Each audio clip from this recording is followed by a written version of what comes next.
jadi kita bakalan update untuk ADRO, ADMR, dan juga AADI. Nah, pertama kita mulai dari ADRO teman-teman ya. Jadi ada berita kalau ADRO ini akan ngelakuin buyback saham dengan dana yang gede 4 triliun. Ya, ini dana yang gede teman-teman ya. Jadi dia ini akan buyback dengan dana yang besar. Nah, buyback ini sebenarnya bagus ya. Ini efeknya bagus karena itu artinya itu indikasi kalau emiten itu percaya dengan prospek bisnisnya sendiri. Makanya dia percaya diri, dia confident untuk beli sahamnya sendiri, gitu ya. Artinya dia percaya nih ke depannya bisnisnya bisa bagus, bisa prospeknya cerah ya, pertumbuhannya juga bagus, makanya dia berani untuk beli sahamnya. Nah, selain itu, buyback itu juga bisa ngebantu untuk naikin harga saham. Kenapa? Karena dengan emiten ngelakuin buyback itu akan mengurangi supply saham yang ada di bursa. Gitu ya. Dengan supply-nya berkurang itu bisa ngebantu sahamnya untuk bisa naik. Nah, cuman ya gue masih agak bertanya-tanya ya, kenapa ADRO ini ngelakuin buyback? Gitu ya. Padahal kan dia bilang kalau si ADRO atau Alamtri itu lagi fokus untuk ngembangin renewable energy teman-teman ya, dimana mereka ini lagi ngembangin solar power plant ya, pembangkit listrik tenaga surya dan juga pembangkit listrik tenaga hydro teman-teman ya, air. Ya, jadi mereka ini lagi ngembangin renewable energy, ngebangun pembangkit listrik tenaga surya dan juga air. Gitu ya. Nah, kalau menurut gue ya, kenapa sih mereka itu nggak mendingan all in aja investasi di renewable energy? Gitu loh. Kenapa harus buyback? Gitu ya.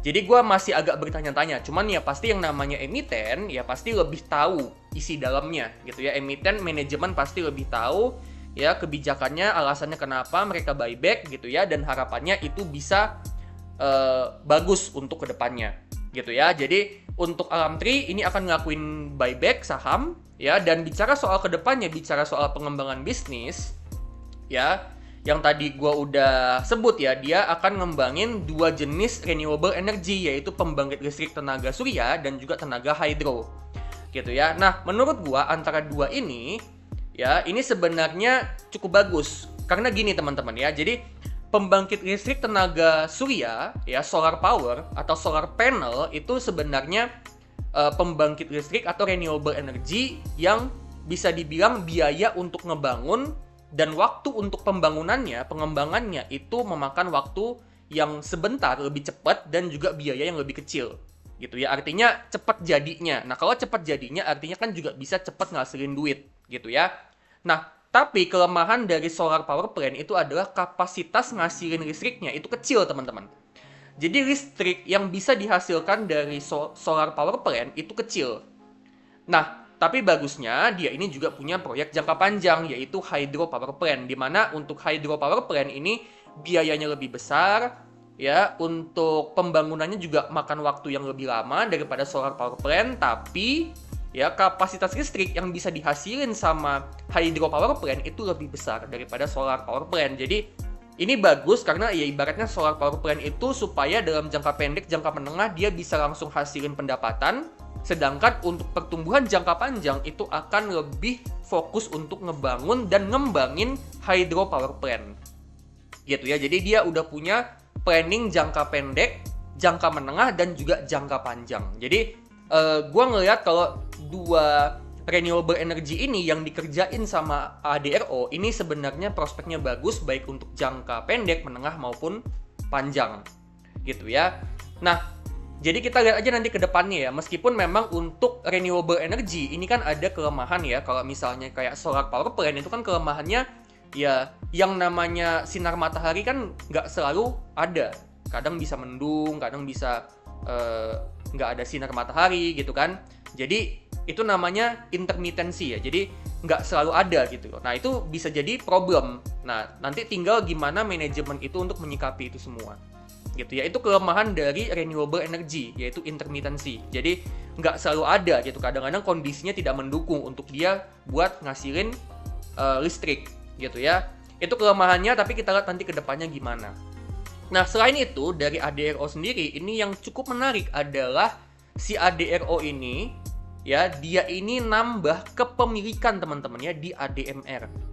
Ya, anak usahanya Adaro Minerals atau ADMR, yang mana ADMR ini adalah anak usahanya ADRO yang bergerak di bidang tambang batubara, metalurgi, dan juga ADMR ini akan ngebangun smelter aluminium. Jadi dia akan fokus di komoditas metal dan juga komoditas batubara metalurgi, gitu ya. Nah, ADMR ini jadi sahamnya ini dibeli lah sama ADRO. Jadi ADRO ini nambah kepemilikan ke ADMR. Nah, menurut gua ya, ini juga prospek yang cukup bagus untuk ADMR-nya. Kenapa? Karena dengan induknya berani untuk menambah kepemilikan dari anaknya, bisa jadi si induknya ADRO ini melihat kalau prospeknya ADMR ini cukup bagus. Gitu teman-teman ya. Gua nggak tahu nanti persisnya akan seperti apa, tapi sepertinya ini indikasi yang juga cukup bagus. Gitu ya. Dia beli nih ya, ADRO telah membeli sebanyak 109 juta saham ADMR. Ya, ini dikutip dari investasi.kontan.co.id. Gitu ya teman-teman ya. Jadi si ADRO ini mungkin melihat potensi ADMR ini ke depannya akan cukup bagus. Gitu teman-teman. Nah, bicara soal ADMR ya, sekarang kita bakalan bahas ADMR teman-teman ya. ADMR ini dia ini kan nanti akan mulai untuk operasiin atau ngejalanin smelter aluminium ya. Jadi selama ini kan dia ngembangin batubara metalurgi. Ya, dia punya tambang batubara metalurgi, tapi nanti di kuartal ketiga sampai kuartal keempat dia akan mulai untuk operasiin smelter aluminium. Gitu ya. Nah, jadi dia ini akan ekspansi bisnis, teman-teman. Gitu. Nah, mungkin itu adalah potensi yang dilihat dari ADRO. Ya, dia mungkin melihat bahwa dengan adanya smelter aluminium, dengan dia udah masuk ke bisnis aluminium, itu akan bagus untuk kedepannya. Gitu ya. Jadi, untuk si ADMR ini kemungkinan jangka panjangnya akan cukup bagus, teman-teman. Nah, kita bisa lihat di sini ya, untuk ADMR sendiri sebenarnya, ya di tahun 2025 awal ini sebenarnya labanya turun drastis, teman-teman ya. Ini labanya turun drastis ya, dari 1,8T jadi 1,0T. Nah, ini sebenarnya efek dari penurunan harga batubara, di mana itu juga akan ngefek batubara metalurgi. Gitu ya. Nah, tapi ya ini gue punya prediksi ya teman-teman ya. Ini gue punya prediksi teman-teman. Jadi ini bisa benar dan juga bisa salah. Terkait ADMR, dia ini kan selama ini nggak bagi dividen ya teman-teman ya. Kita bisa lihat di sini dia sama sekali tidak bagi dividen, dan memang manajemennya ADMR itu memang komit untuk nggak bagi dividen. Nah, gue punya prediksi ya, kenapa dia nggak bagi dividen ya. Jadi menurut gue itu karena memang si ADMR ini selama ini dia masih terus ngembangin tambang batubara metalurginya, jadi supaya tambangnya itu produksinya semakin lama semakin banyak, jadi dia investasi untuk memperbesar kapasitas, itu yang pertama. Dan yang kedua, ya ADMR ini memang dia serius untuk investasi untuk ngebangun smelter aluminiumnya.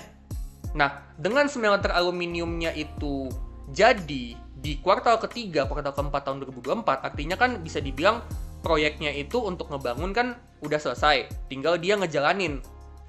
Nah, setelah dia ngejalanin, menurut gua ya, ini kan udah pasti pendapatan sama labanya pelan-pelan akan nambah dong, dibantu sama smelter aluminiumnya yang udah mulai beroperasi. Nah, menurut gua ya, si ADRO itu kan dia nambah kepemilikan. ADMR juga akan mulai untuk mengoperasikan smelter aluminium. Nah, dengan udah jadi nih smelter aluminiumnya, artinya kan bisa jadi si ADMR ini dia akan butuh lebih sedikit modal untuk ngembangin bisnisnya. Ya karena kan udah jadi smelternya, jadi nggak perlu investasi lagi dong untuk ngebangun smelter, atau kalaupun misalnya masih harus investasi ya mungkin nominalnya lebih sedikit. Nah, dengan kayak gitu, ini gue punya prediksi bahwa ADMR dalam 1-2 tahun ke depan ini akan mulai bagi dividen, teman-teman. Ya, jadi dia akan mulai bagi dividen. Itu prediksi gue. Bisa benar, bisa salah, tapi prediksi gue adalah ADMR itu bisa bagi dividen untuk 1-2 tahun ke depan. Ya, jadi itu alasan pertamanya, karena ya udah jadi smelternya. Jadi dia kalaupun masih harus investasi, ya harusnya nominalnya akan lebih kecil. Gitu ya, karena dia bukan ngebangun tapi lebih ke pengembangan. Gitu teman-teman, menurut gua kayak gitu. Jadi dia untuk smelter aluminiumnya akan butuh lebih sedikit modal, dan dengan kayak gitu ya, dengan dia butuh lebih sedikit modal ya, labanya itu atau cash flow-nya itu bisa dipakai lebih banyak untuk kasih keuntungan ke investor ya. Jadi itu prediksi gua untuk si ADMR. Dan yang kedua itu kan juga tadi si ADRO-nya kan nambah kepemilikan. Nah, bisa jadi itu memang arahnya mau ke sana. Jadi si ADMR ini 1-2 tahun ke depan dia akan bagi dividen. Nah, dengan ADRO nambah kepemilikan, artinya ADRO itu bisa ketambahan uang lebih banyak dari dividennya ADMR kalau nanti dia bagi dividen. Nah, dengan kayak gitu, dengan kepemilikannya lebih besar, dan nanti pas ADMR itu bagi dividen, ADRO itu dapat dividen, ya itu kan artinya dividennya lebih besar masuk ke ADRO. Dan dengan kayak gitu, ADRO bisa lebih punya banyak uang untuk dia ngembangin renewable energy, teman-teman. Jadi menurut gue prediksinya akan kayak gitu ya. Jadi prediksi gue, kenapa si ADRO itu dia beli lagi saham ADMR, dia menambah kepemilikan, karena ya bisa jadi untuk nanti kalau misalnya ADMR itu bagi dividen, dia bisa nampung uangnya lebih banyak gitu. Jadi menurut gue ya, ini bisa jadi ya, kalau memang itu beneran terjadi, itu langkah yang cerdik banget dari Pak Boy Thohir ya, dari Adaro Group ini bisa dibilang cerdas banget gitu. Adaro Strategic Investment ini dia cerdas banget untuk ngelola emiten-emiten di bawahnya dia gitu ya. Jadi kita lihat aja nanti 1-2 tahun ke depan apakah ADMR ini akan bagi dividen apa enggak. Tapi menurut gua, prediksi gua ya, dia akan bagi dividen dalam waktu 1-2 tahun ke depan atau 3 tahun ke depan. Itu pasti akan terjadi. Gue yakin itu akan terjadi. Belum pasti, tapi gue yakin.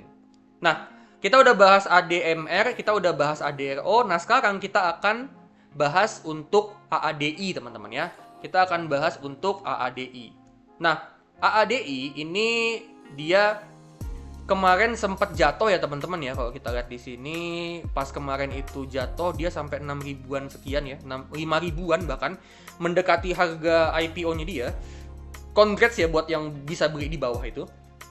Nah, untuk AADI ini memang kedepannya akan jadi mesin dividen ya, teman-teman ya. Jadi AADI ini kemarin waktu sebelum IPO ya, manajemen bilang bahwa dia akan bagi dividen itu 45% dividen payout ratio.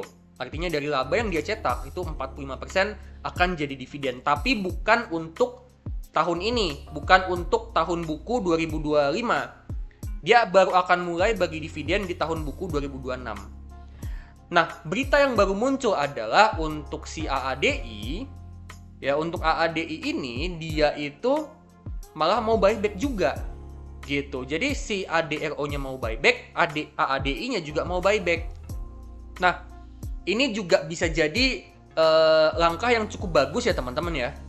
Karena dengan kayak gitu kan artinya ya manajemen juga percaya sama prospek dari emitennya sendiri gitu. Makanya berani buat buyback saham gitu ya. Ini juga salah satu cara untuk ngebantu kenaikan harga saham dari AADI. Dan bicara soal AADI, kedepannya ini memang dia ini kan bisnis yang pure batubara. Jadi dia batubara doang, batubara thermal doang. Nggak ada tuh pengembangan renewable, pengembangan ke aluminium, itu kan bukan tugasnya dia. Gitu ya, dia fokus benar-benar cuman di batubara thermal. Nah, untuk batubara thermal ini kedepannya potensinya kayaknya agak kurang ya, karena udah mulai pada masuk ke renewable energy kan, udah mulai pada transisi gitu. Nah, cuman ya dengan harga coal itu kan kemarin turun ya, teman-teman ya.